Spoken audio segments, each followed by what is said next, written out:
Friends, आज मैं आपके साथ री की मात्रा वाले शब्दों को कैसे पढ़ते हैं, कैसे प्रोनाउंस करते हैं, कैसे लिखते हैं, ये बताऊंगी आज के मेरे इस वीडियो में। बच्चों देखो, आप लोग कभी भी जब प्रोनाउंस करते हो तो कोई भी शब्द जैसे बोलते हो ना, तो उसी में वो मतलब प्रोनाउंसिएशन में ही आ जाता है। जैसे अभी क लिखा मैंने यहाँ पर, ठीक है, ये शब्द तो क हो गया, ठीक है, सिंपल सा शब्द है क। अभी मैंने इसमें र की मात्रा, री की मात्रा लगा दी। इसे र की मात्रा नहीं बोलेंगे, इसे री की मात्रा, ठीक है। अभी ये क में मैंने री की मात्रा लगा दी तो क्या बन गया क्री, और स पे छोटी की मात्रा लगा दी तो बन गया कृषि, ठीक है। तो ये जो मात्रा है नीचे जो हमने लगाया है, ये री की मात्रा है। इसे हम क्या पढ़ते हैं, री पढ़ते हैं। तो पहले तो ये सिंपल सा एक शब्द था, क था, लेकिन मैंने इसमें री की मात्रा लगा दी जो ये नीचे, तो बन गया क्री, ठीक है। और ये छोटी की मात्रा श में लगा दी तो बन गया कृषि, ठीक है। तो हमेशा याद रखना है कि ये जो री की मात्रा है हम कैसे पढ़ेंगे, पहले क पढ़ेंगे, फिर इसके बाद री को पढ़ेंगे, उसके बाद शी पढ़ेंगे, तो बनेगा कृषि। अभी यहाँ पे देखिए, ये सिंपल सा एक शब्द है त, ठीक है। अभी मैंने इसमें री की मात्रा लगा दी तो क्या बन गया त्रि, त्रि, और ण लिख दिया तो बन गया तृण। तो कभी भी याद रखना, पहले हमें त पढ़ना है, फिर इस री की मात्रा को पढ़ना है, तृण, तृण। इसी तरह से देखो, पहले ये शब्द क्या है, सिंपल सा एक शब्द है व। अभी मैंने इसमें री की मात्रा लगा दी, वृक, और यहाँ पे लिखा क्ष तो बन गया वृक्ष। तो ये जो नीचे व के नीचे ये जो मात्रा लगी हुई है, इसे हम क्या पढ़ते हैं, री पढ़ते हैं, री की मात्रा। तो ये बन गया वृक्ष। और इसे पढ़ते टाइम हमेशा याद रखना कि पहले हमें व पढ़ना है, फिर ये री की मात्रा पढ़ना, वी, ऋक, फिर ये श पढ़ना है, वृक्ष।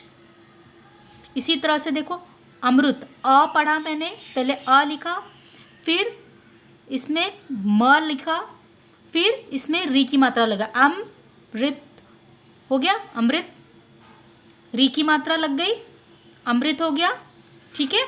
इसी तरह से पहले मैंने म लिखा, म में री की मात्रा, मृत, ठीक है। तो याद रखना है कि कभी भी पहले हम इस शब्द को पढ़ेंगे, उसके बाद री की मात्रा को पढ़ेंगे, फिर त पढ़ेंगे, मृत। इसी तरह से देखिए, वृषभ हमारा दूसरा शब्द है, व लिखा, फिर नीचे री लगाया, वृषभ, फिर श, और फिर भ। पहले व, फिर व में री की मात्रा लगाया, वृषभ, वृषभ। इसी तरह से दूसरा हमारा क्या शब्द है, क लिखा हमने, क में री की मात्रा लगाया, क्री, पा पे आ की मात्रा पा, और ये हो गया लू, कृपालु। तो कभी भी याद रखना है कि जब हम री की मात्रा पढ़ते हैं तो पहले ये जो शब्द है उसे पढ़ते हैं, उसके बाद री की मात्रा पढ़ते हैं, कृपालु, कृपालु, ठीक है। होप आपको ये समझ में आ गया होगा कि ये जो नीचे मात्रा लगी हुई से हम इसे क्या बोलते हैं, री की मात्रा बोलते हैं। और कभी भी ये शब्द जो लिखा है उसके तुरंत बाद हम इस री की मात्रा को पढ़ते हैं, क्री, फिर पा, फिर लू, कृपालु।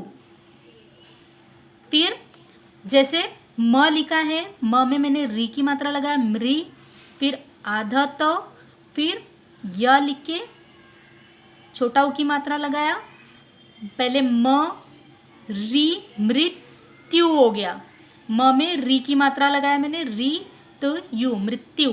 तो होप आपको ये पता चल गया है कि ये किसकी मात्रा है, जो किसी भी शब्द के नीचे लगा होता है उसे हम री की मात्रा पढ़ते हैं। और कभी भी कोई भी शब्द होता है उसके तुरंत बाद हम री का प्रोनाउंस करते हैं, क्री, फिर जो दूसरा शब्द होता है उसके बाद में हम उसे पढ़ते हैं। तो इस तरह से ये बन गया कृषि, कृषि, कृषि बन गया। इसी तरह से ये तृण बन गया, वृक्ष हो गया, अमृत, मृत, ऋषभ, कृपालु, कृपया, मृत्यु, कृषि, ठीक है। इसी तरह से आप प्रोनाउंस करके देख सकते हैं और मात्रा को लगा सकते हैं। होप आपको री की मात्रा क्या होती है समझ में आ गया है।